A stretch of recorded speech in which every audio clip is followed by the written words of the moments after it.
Olá, sou o professor Pedro Alexandre. Quero apresentar para você nessa aula uma conjuntura histórica dentro do período entre guerras. Essa conjuntura histórica são os estados totalitários, nazismo, fascismo, franquismo, salazarismo. Inclusive, a nível de vestibular, a nível de Enem, é um dos assuntos mais cobrados no Brasil inteiro. Então vamos ver os aspectos principais desses estados totalitários no período entre guerras. Vamos lá. Fatismo, né? Vem de feixe. O significado em língua italiana é poder. Nasce na Itália em 1919. O fundador dessa ideologia é o Benito Mussolini, que organizou o Partido Fascista Italiano com o apoio da burguesia. E essa consolidação desse partido se dá com a Marcha sobre Roma em 1922, onde Benito Mussolini é aclamado o Duce. Organizou seus famosos camisas negras, que eram os militantes do Partido Fascista, e através da Carta de Lavoro, a Carta de Trabalho, estabeleceu os princípios corporativistas do Estado fascista. Então vamos ver aqui. Começando então aqui, ó. Fascismo, o que significa? Feixe, poder. Nasce aonde? Na Itália, em 1919. Quem é o grande fundador, quem é o grande organizador do Partido Fascista na Itália? É o Benito Mussolini. Quem que apoiou o Benito Mussolini? A burguesia. Como é que eles consolidaram? Através da Marcha sobre Roma em 1922. Inclusive, Benito Mussolini é aclamado como Duce. E ele organizou seus camisas vermelhas, que eram seus seguidores, seus militantes, e através de uma carta, através de uma espécie de uma constituição, chamada Carta do Trabalho, Carta de Lavoro, estabeleceu os princípios corporativistas do Estado fascista. O que foi a Marcha sobre Roma? O Partido Fascista começou a crescer dentro da Itália. A Itália ela perdeu muito com a Primeira Grande Guerra Mundial. Foi prometido à Itália que se ela mudasse de lado, ela ganharia territórios, ela não ganhou. A Inglaterra traiu a Itália. O Benito Mussolini consegue agregar em si pessoas desempregadas, pessoas revoltadas, aposentados. E ele forma esse partido fascista. Na Itália, começa a entrar as ideias comunistas. E aí a burguesia se apavora. Por quê? Por que a burguesia italiana se apavora? Porque na Rússia havia acontecido uma revolução em 1917 e grande parte dos donos de fábricas, de comércio na Rússia foram assassinados. E aí a burguesia italiana falou, aqui não. Quando Benito Mussolini funda o Partido Fascista contra os comunistas, porque o fascismo e o nazismo odeiam o comunismo. Claro que a burguesia apoia o Benito Mussolini, os militares apoiam o Benito Mussolini, e aí em 1922, ele consegue congregar, gente, em 1922, 50 mil pessoas. E eles vão fazendo uma passeata sobre Roma até o palácio do rei Vítor Emanuel, o rei italiano Vítor Emanuel. E aquelas 50 mil pessoas exigem que o rei Vítor Emanuel coloque Benito Mussolini como chefe de governo na Itália, como primeiro-ministro. O rei Vítor Emanuel não teve outra solução a não concordar com a ideia. E aí Benito Mussolini vira o Duce, quer dizer, o líder na Itália, a partir de 1922, com essa marcha sobre Roma. Cria a Carta de Lavoro, que cria o Estado corporativista italiano, tudo pelo Estado. Ok? Essa marcha sobre Roma, enfim, vai dar amplos poderes ao Benito Mussolini, pois ele foi eleito chefe de governo, e ele tornará esse governo um governo totalitário. Ok? Então tá aí. E os camisas negras, né? Era um exército, era um para-exército. A cor negra representava o luto que a Itália tinha pelo que aconteceu na Itália depois da Primeira Guerra Mundial, que ela ficou destruída, arrasada. Então eles usavam camisas negras, os chamados camisas negras. Aqui está o símbolo do Partido Nacional Fascista, tá? Feixe do machado romano. Aqui o machado, né? O feixe significando o cabo. Na verdade, este machado era o seguinte, eu vou pegar aqui a caneta simbolizando esse machado, só que ele é grande, você viu, né? Então, os lictores romanos, na Roma Antiga, nos fóruns romanos, eles ficavam às portas dos fóruns romanos segurando esse machado enorme, né? Cheio de feixes. Você viu ali que o cabo é cheio de feixes, representando força, poder em Roma Antiga. Então esse machado era a representação da força e do poder. Por isso Benito Mussolini acabou usando este simbolismo, a força do machado. Então tá aí, né, gente? O porquê desta... Deixa eu apagar aqui, ó. O porquê deste simbolismo. Partido Nacional Fascista, verde, vermelho e branco, as cores da bandeira da Itália, ok? Aqui é a marcha sobre Roma. Aqui não são fotolitos não, gente. Aqui é a marcha mesmo, ó. É a fotografia. Aqui também não é um fotolito, é a foto aqui do Benito Mussolini mesmo, né, na marcha sobre Roma. Ele é aclamado aqui, aclamado primeiro-ministro. Aqui ele, ó, à frente. E aí as pessoas marchando em direção ao palácio. Marcha sobre Roma.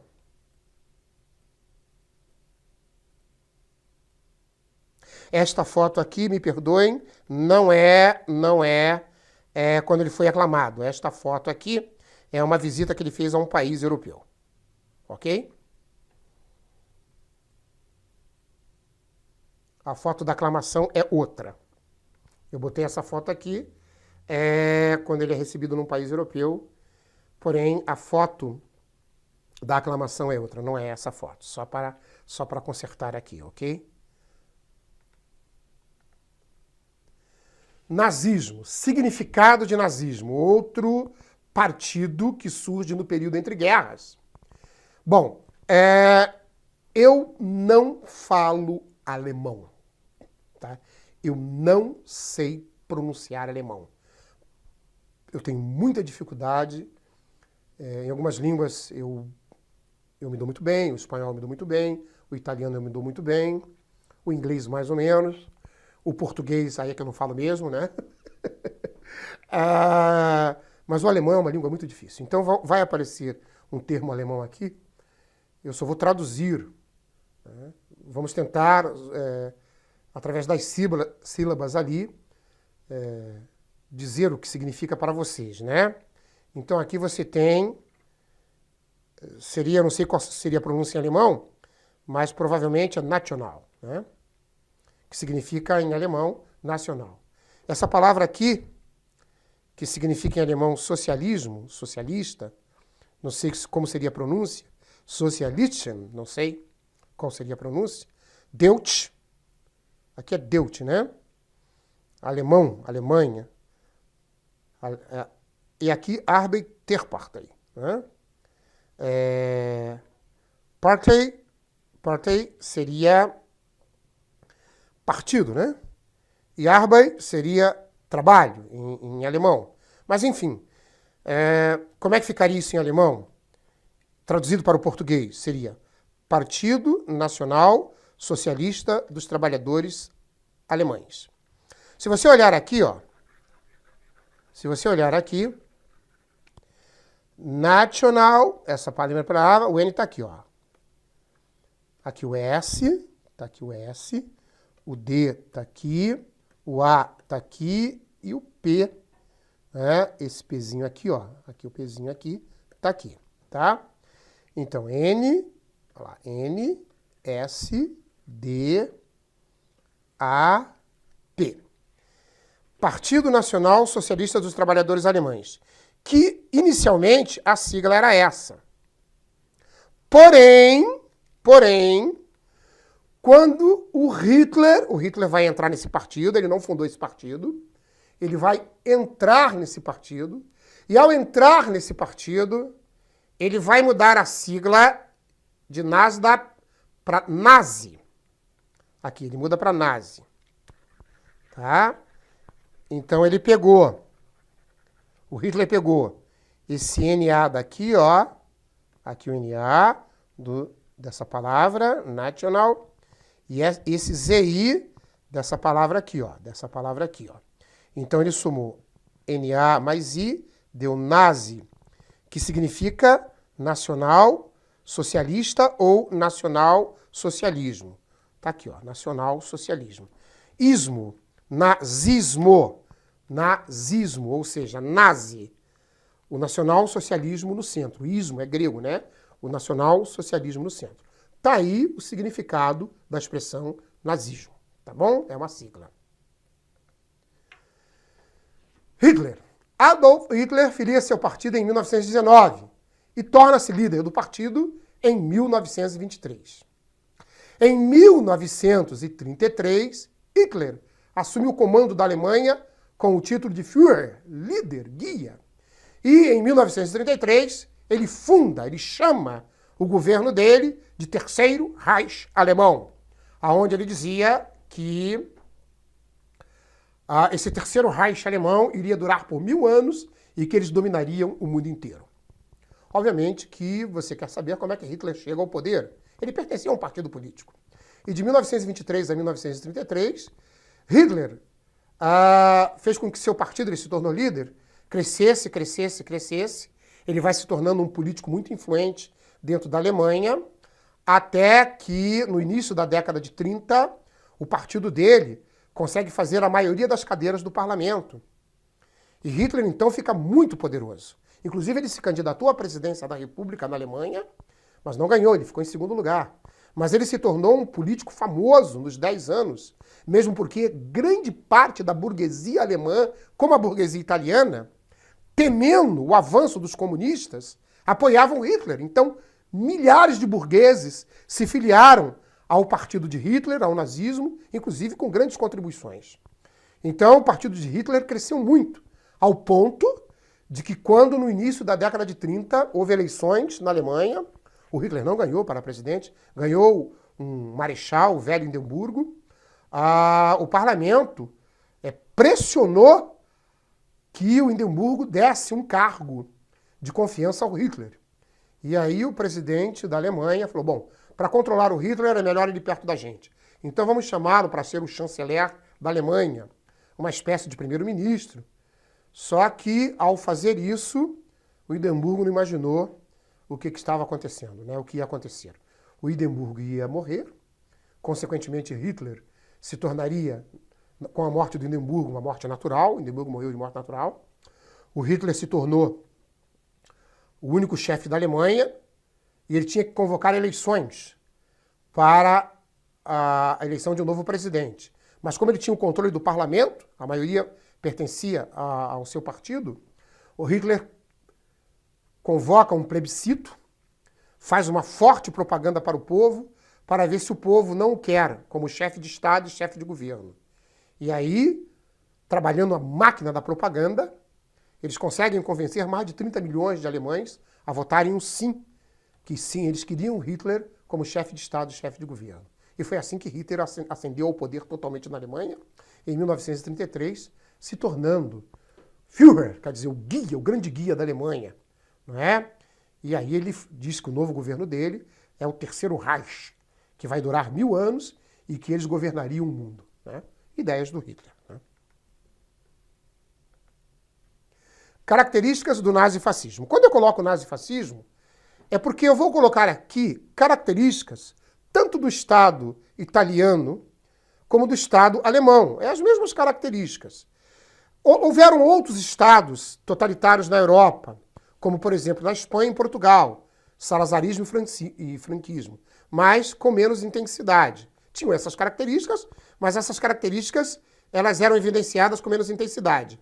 Na Alemanha e na Itália, essas características que nós vamos citar agora, elas foram evidenciadas com grande intensidade, ok? Então, os dois grandes representantes dos partidos totalitários durante o período entre guerras é o nazismo alemão, é o fascismo italiano. Tá? Então vamos ver as características unidas desses dois partidos. Então vamos lá. Características do nazifascismo. Então observem lá que nesse quadro você tem nacionalismo, totalitarismo, autoritarismo, Estado personalizado militarismo. Existem outras que nós já vamos ver, mas aqui estão essas 1, 2, 3, 4, 5, né? Então, nacionalismo. Identidade entre nação e regime nazista. Não só, claro, regime nazista, mas também regime fascista, né? Identidade entre nação e regime nazista também, regime fascista. Totalitarismo. Nada acima do Estado, nada igual ao Estado, tudo abaixo do Estado. Benito Mussolini chegava a dizer uma frase de um filósofo alemão: o Estado é a suprema criação de Deus. Então, nacionalismos, identidade entre nação e regime nazista e fascista também. Estado totalitário, autoritarismo. O Estado sempre tem razão. E como o Estado é personalizado, ou seja, o líder, o Führer, o Duce é o Estado, e o Estado é o Führer, é o Duce. Você se entendeu? O Estado é Hitler, a Alemanha é Hitler. Hitler é a Alemanha. A Itália é Benito Mussolini é a Itália. Estado personalizado. Ora, se o Estado sempre tem razão, Benito Mussolini e Adolf Hitler sempre têm razão. Então, nunca conteste o Führer, nunca conteste o Duce. Então, isso se expressa no autoritarismo, né, e no Estado personalizado.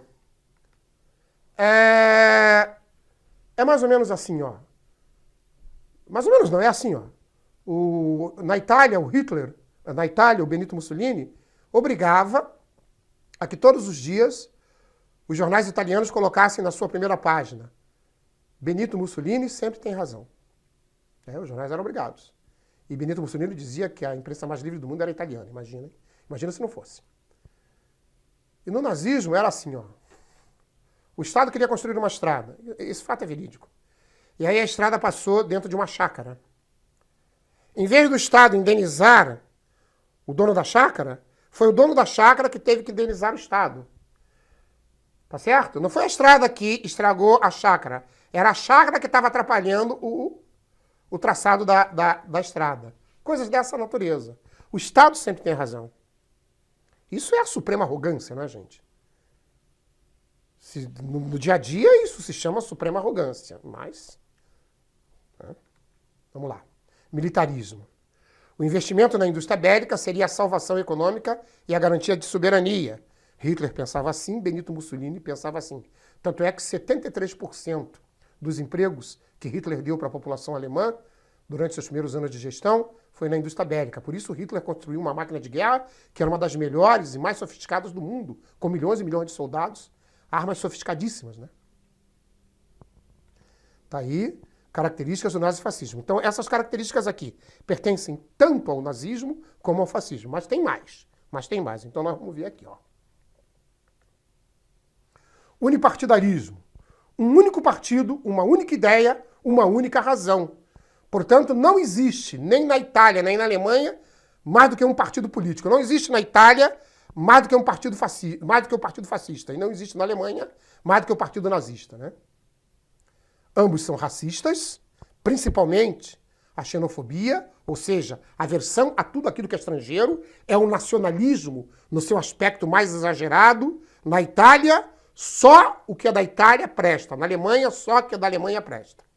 A mulher mais bonita do mundo é a alemã. O vinho mais gostoso do mundo é o alemão, diziam os alemães. E aí de você se contestasse isso. Xenofobia total, total aversão a estrangeiros. Né? Antiliberalismo, ou seja, o Estado cria as regras econômicas, não é um Estado democrático. Anticomunismo, contra a ditadura do proletariado, porque tanto o fascismo como o nazismo acreditam que existem, principalmente o nazismo, né? Até que o fascismo italiano nem tanto, mas o arianismo é uma característica própria do nazismo. Acredita que existem as classes baixas, então existem aqueles que devem ser submetidos. Né? E existem as classes superiores, segundo o nazismo. Eles são arianos, eles acreditam no darwinismo social. Eles acreditam naquilo que é raças superiores e raças inferiores. Então, não aceitam o comunismo porque o comunismo iguala todo mundo. Principalmente, iguala por baixo, né? Os operários. E Hitler jamais suportaria uma ideia dessa, Benito Mussolini jamais suportaria uma ideia dessa. Né? Continuamos, então. Imperialismo, conquistar espaços geográficos de outros povos, eles pensavam dessa maneira. Idealismo ou romantismo, tanto faz, né? Volta ao passado glorioso. Então, Benito Mussolini queria trazer a Itália para a glória do Império Romano, ou seja, reviver o Império Romano que conquistou o mundo. E Hitler queria reviver o primeiro e segundo Reich, o primeiro Reich de Otto Grande, e o segundo Reich alemão em 1870, criado pelo Guilherme da Prússia, onde a Alemanha se tornou uma grande potência mundial. Então Hitler falou, nós vamos reviver esses dois Reiches, fundando o terceiro Reich. Reich quer dizer reino, né? Tornando a Alemanha agora a maior nação do mundo, a mais poderosa e que vai dominar o mundo inteiro. E ele acreditava nisso. Uma característica do nazifascismo é a propaganda. Inclusive Goebbels, ministro da propaganda de Hitler, usava muito essa expressão. Era o alicerce da propaganda. Dizei uma mentira 100 vezes e ela se tornará uma verdade. Dizei uma mentira 100 vezes e ela se tornará uma verdade. Ministro da propaganda de Hitler, Goebbels. Culto ao líder. Havia a SS, uma polícia de elite, né? um soldado de elite na SS, alguns deles, eles usavam uma placa aqui dizendo assim, nosso Deus é Hitler.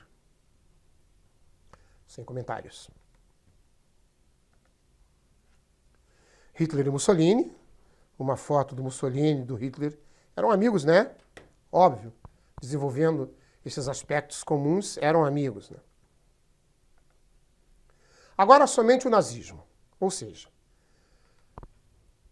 eu vou falar para você agora de características que evidenciam somente o nazismo, tá? Outros tipos de governos totalitários não têm essas características. Elas foram desenvolvidas intensamente pelo nazismo alemão. Uma delas é o arianismo. A crença na raça pura. Ou seja, que os germânicos eram uma classe por excelência, que a etnia, que a raça germânica, ela era uma raça pura. Descendentes dos antigos arianos, povos oriundos da Índia, que, segundo as crenças germânicas, era a única raça pura do mundo e que deu origem ao povo alemão. Eles acreditavam que se o povo alemão, o povo germânico, não somente o povo alemão, todos aqueles que pertenciam à etnia germânica, não é? Os austríacos, por exemplo, Hitler era austríaco, alemães, enfim, todos aqueles que eram germânicos, eles deveriam apenas multiplicar-se entre si, casarem-se entre si. Acreditavam eles na teoria de Darwin, que, sendo uma raça pura, cada vez mais eles iriam purificar o sangue, iam se tornar uma raça de super-homens e iriam dominar o mundo por 1000 anos. Tá ok? Então isso se chama arianismo. Claro que eles consideraram, por causa do arianismo, algumas etnias degeneradas que poderiam prejudicar o sangue germânico.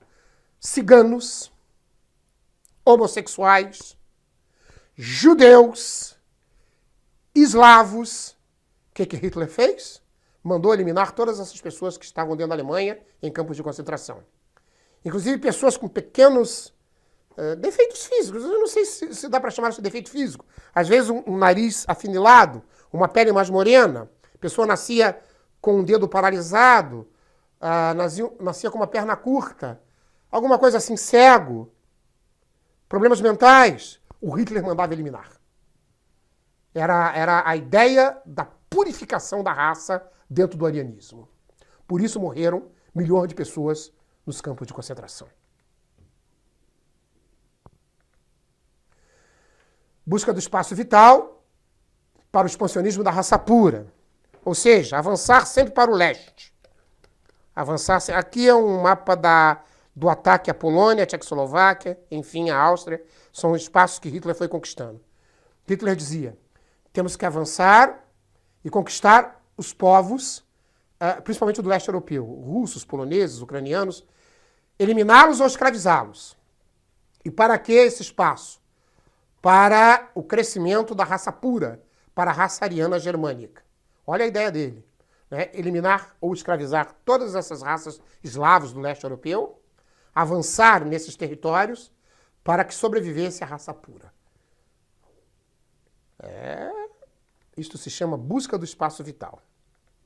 E antissemitismo, perseguição e morte aos judeus, onde Hitler matou nos campos de concentração aproximadamente 6 milhões de judeus. Perseguição e ódio aos judeus, Hitler considerava os judeus uma raça degenerada e que poderia prejudicar a raça germânica. A ideia dele era eliminar todos os judeus do mundo. Todos os judeus do mundo. Suástica. Puxa vida. O que será a suástica, hein? Vamos lá. Símbolo religioso em forma de cruz, cujas hastes têm as extremidades recurvas ou angulares, com forma da letra grega maiúscula gama, e que entre brahmanes e budistas representava a felicidade, a boa sorte, a saudação ou a salvação, uma cruz gamada. Essa mesma cruz, com os braços voltados para o lado direito, foi adotada como emblema oficial do Terceiro Reich e do Partido Nacional Socialista Alemão, e se tornou símbolo do nazismo, a cruz gamada. Vamos lá? Tá aí, ó. É essa cruz. Não sei se você entendeu, eu acredito que sim. Esse símbolo nasceu na Índia. Brahmanes, hindus, por exemplo, esse símbolo é um símbolo de paz. E Hitler dizia que não, que este símbolo aí era um símbolo que pertencia ao povo ariano. Provavelmente até podia pertencer ao povo ariano que viveu na Índia. E que ele simbolizava toda a pureza de raça, toda a fortaleza de raça, toda uma raça de homens superiores.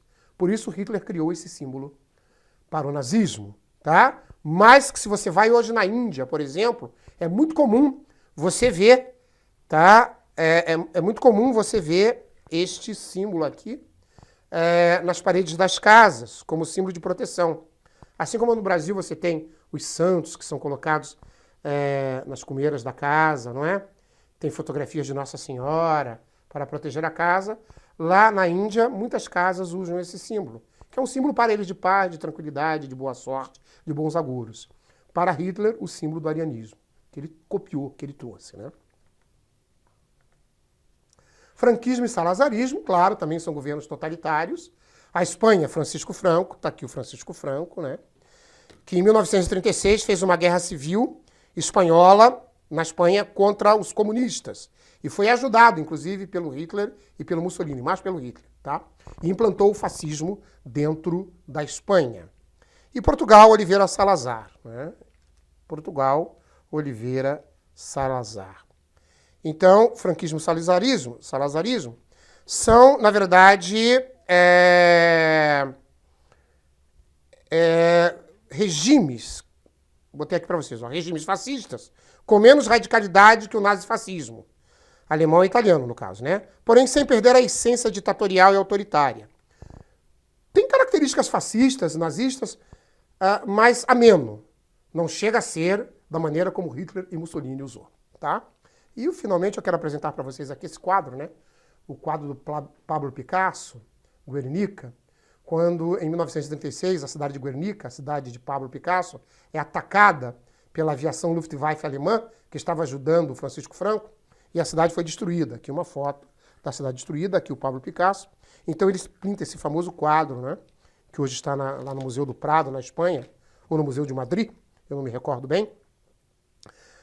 Eu sei que o quadro está em Madrid, no Museu do Prado. Estava no Museu do Prado, provavelmente foi transferido para o Museu Oficial de Madrid, para o Museu Nacional de Madrid.